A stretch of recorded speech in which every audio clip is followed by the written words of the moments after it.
সুপ্রিয় ভিউয়ার্স, আজ আমরা মাইক্রোসফট এক্সেলে কয়েকটি শর্টকাট শিখব। আমরা যারা মাইক্রোসফট এক্সেলে নিয়মিত কাজ করে থাকি তাদের জন্য এই শর্টকাটগুলো জানা খুবই জরুরি। যারা শর্টকাট জানি না তাদের জন্য মূলত আমাদের এই ভিডিওটি। শর্টকাটে কীভাবে অনেক কাজকে খুব সহজে করা যায় সেটি দেখাবো আজকে। তাহলে চলুন দেখে নেওয়া যাক।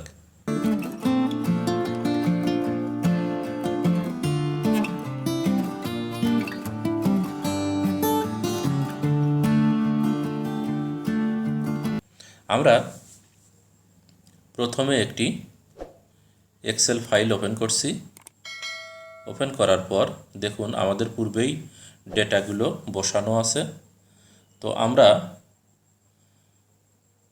অনেক সময় সিলেক্ট করি।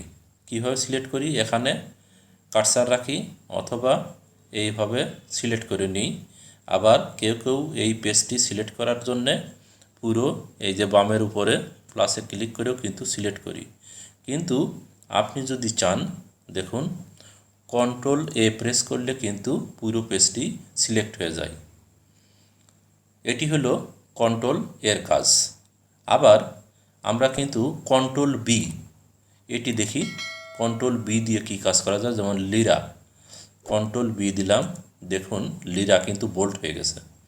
আবার কন্ট্রোল বি আবার দিলাম, লিরা কিন্তু আনবোল্ড হয়ে গেল। অর্থাৎ এভাবে যদি আমরা একটি পেজ সিলেক্ট করে নিয়ে কন্ট্রোল বি দিই তাহলে বোল্ড হয়ে যাবে, আবার কন্ট্রোল বি দিলে আনবোল্ড হয়ে যাবে। এই বোল্ড আনবোল্ডের কাজ কিন্তু আমাদের হোমও আছে। দেখুন এই যেখানে বি দিলে বোল্ড, আবার বিতে প্রেস করলে দেখুন আনবোল্ড। তাহলে কন্ট্রোল বি দিয়ে কিন্তু এভাবে বোল্ড আনবোল্ড করা যায়। কপি, আমরা কপি করার জন্য কি করি? দেখুন কন্ট্রোল সির কাজ কি? আমরা এভাবে কিন্তু রাইট বাটনে ক্লিক করে কপি করি। এই যে কপি হয়ে গেল। আবার আরেকটি পদ্ধতি আছে, আপনি সিলেক্ট করলেন, সিলেক্ট করার পরে কন্ট্রোল সি যদি প্রেস করেন দেখুন আমাদের সিলেক্টের এই অংশটি কপি হয়ে গেল। অর্থাৎ কন্ট্রোল সি দিয়ে কিন্তু কপি আপনি করতে পারেন। আর কন্ট্রোল সিকে আপনি যদি পেস্ট করতে চান, কপিকে পেস্ট করতে চাইলে আমরা জানি কন্ট্রোল ভি, কন্ট্রোল ভি চাপলে আবার সেটি কিন্তু পেস্ট হয়ে যায়। এই হলো কপি পেস্ট। এরপরে আমরা শিখব কন্ট্রোল ডির কাজ। কন্ট্রোল ডিতে ফিল ডাউন। ফিল ডাউন কীরকম? যেমন ধরুন এখানে আছে 34 লেখা। এই 34 লেখার নিচে আমি কন্ট্রোল ডি দিলাম। দেখুন এই 34 কিন্তু আমি লিখিনি, কিন্তু 34 কিন্তু এখানে হয়ে গেল।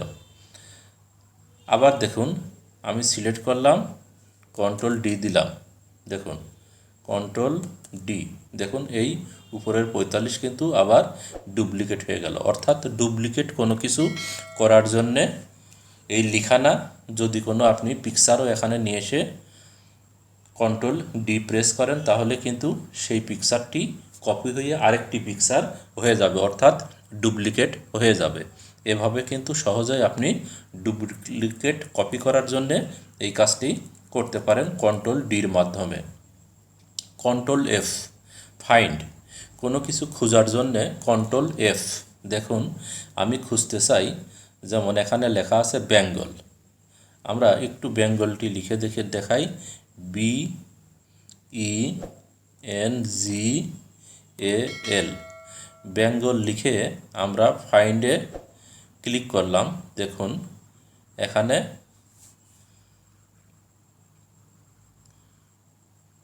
ফাইন্ড, এই দেখুন বেঙ্গল লেখাটি কিন্তু দেখাচ্ছে। এই যে বেঙ্গল লেখাটি দেখিয়ে দিল যে কোথায় আছে। ঠিক আছে, এই বেঙ্গল এভাবে কিন্তু আমি সিলেক্ট করলাম। আবার দেখি একটি সংখ্যা আমি দেখব, যে কোনো একটি সংখ্যা হতে পারে, যেমন 4200। কন্ট্রোল এফ আমি একটু দিই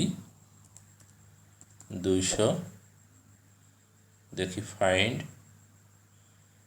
দেখুন 4200 এই সংখ্যাটি কিন্তু একজন সিলেক্ট করে নিল। অটোমেটিকলি এরকম সংখ্যা বা কোনো ওয়ার্ড আপনি এভাবে কিন্তু ইজিলি ফাইন্ড করতে পারেন, অর্থাৎ খুঁজতে পারেন এই কন্ট্রোল এফ এর মাধ্যমে। এরপরে কন্ট্রোল জি এর ব্যবহার দেখাবো। কন্ট্রোল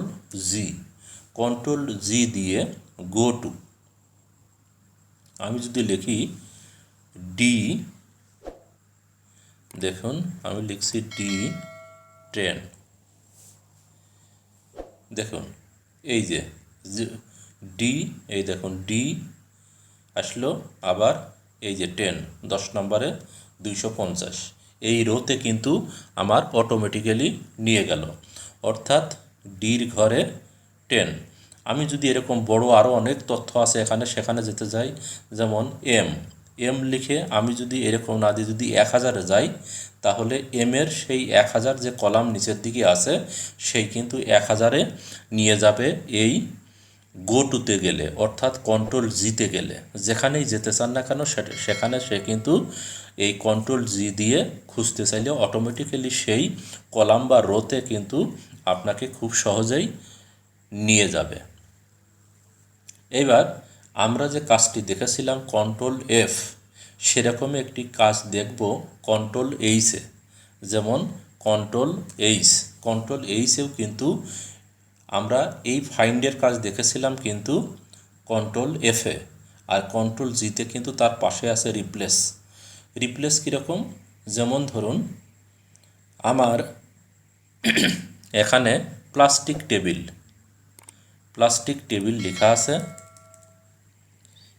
PLASTIC টেবিল, TABLE লিখলাম, প্লাস্টিক টেবিল।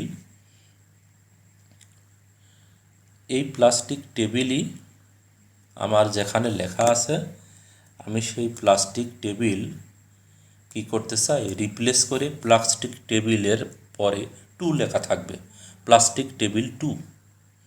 দেখুন আমি যদি রিপ্লেসে ক্লিক করি তাহলে যেখানে প্লাস্টিক টেবিল লেখা আছে সেটি রিপ্লেস হবে, আর যদি রিপ্লেস অলে ক্লিক করি, যে কয়টিতে প্লাস্টিক টেবিল লেখা আছে প্রত্যেকটিতেই কিন্তু এই 2 হয়ে যাবে যদি অলে ক্লিক করি। আর রিপ্লেসে ক্লিক করলে শুধুমাত্র একটি হবে যেটি সিলেক্ট করা আছে। আমি একটু অলে করে দেখাই, দেখুন আমাদের প্রত্যেকটি হয়ে গেছে, এখানে 2 হয়ে গেছে, এখানে 2 হয়ে গেছে, এখানে 2 হয়ে গেছে, এখানে 2 হয়ে গেছে, অর্থাৎ প্লাস্টিক টেবিল এই রোতে এই শিটে যতগুলো আছে ততগুলোই কিন্তু হয়ে গেছে। এখন কতগুলো হয়েছে আমি দেখি, এখানে আমাকে জানিয়ে দিচ্ছে অল ডান, উই মেড 5 রিপ্লেসমেন্টস, অর্থাৎ 5টি জায়গাতে প্লাস্টিক টেবিলকে সে প্লাস্টিক টেবিল 2 করে দিয়েছে। সুন্দর একটি বিষয় কিন্তু বন্ধুরা। এরপর আমরা কন্ট্রোল আইয়ের কাজ দেখব। কন্ট্রোল আইয়ের কাজ কি, যেমন হেমকোকে আমরা একটু কন্ট্রোল আই দিয়ে দেখি, কন্ট্রোল আই, দেখুন ইটালি হয়ে গেছে। আবার যদি কন্ট্রোল আই প্রেস করি আবার কিন্তু সোজা হয়ে গেল আগের মতো। যেমন আমি এইটুকু সিলেক্ট করলাম, এই কাজটা কিন্তু আমরা হোমে যেয়ে এই দেখুন ইটালি, আবার বাঁকা হয়ে গেল, আবার যদি প্রেস করি সোজা হয়ে গেল। এটি কিন্তু কন্ট্রোল আই দিয়েও করা যায় ইটালি, আবার ইটালি থেকে সাধারণত আমরা ফিরে আসলাম। তো আরেকটি কাজ আমরা দেখাবো সুপ্রিয় ভিউয়ার্স, আপনাদের ধৈর্যচ্যুতি আমরা করব না, কারণ ভিডিওটি যত বড় হবে আপনাদের ততই খারাপও লাগতে পারে, যে জন্যে আমরা কন্ট্রোল কে এর কাজটি দেখাবো। কন্ট্রোল কে এর কাজ, যেমন দেখুন কন্ট্রোল কেতে যদি আমরা প্রেস করি তাহলে হাইপার লিঙ্ক আমাদের তৈরি হয়ে যায়। হাইপার লিঙ্ক কিন্তু আমরা তৈরি করতে পারি। যেমন আমরা এখানে লিরা সিলেক্ট করেছিলাম, লিরা সিলেক্ট করার পরে আমরা এখানে লিরাতে একটি হাইপার লিঙ্ক তৈরি করব। যেমন যে কোনোভাবেই করতে পারেন। আপনি কোনো ফাইল এখানে রিপ্লেস করতে পারেন, দেখাতে পারেন হাইপার লিঙ্কে, কোনো ছবি দেখাতে পারেন, কোনো ইমেল অ্যাড্রেস দেখাতে পারেন, ফেসবুকের লিঙ্ক দেখাতে পারেন, অনেক কিছুই আপনি দেখাতে পারবেন। কি কি দেখাতে পারবেন সেগুলো এখানে বিস্তারিত দেওয়া আছে, আমি শুধু একটি দেখালাম। দেখুন AMPIC এইটি লিখে আমি ওকে প্রেস করলাম, দেখুন লিঙ্ক তৈরি হয়ে গেছে, কালারটি অন্যরকম হয়েছে। এখন দেখি কী লিঙ্ক হলো, আমি কি হাইপার, দেখুন এই পেজটি চলে এসেছে। তো সুন্দর, দেখুন কিভাবে লিঙ্ক তৈরি হয়ে গেল। তো এভাবে আপনি হাইপার লিঙ্কও তৈরি করতে পারেন।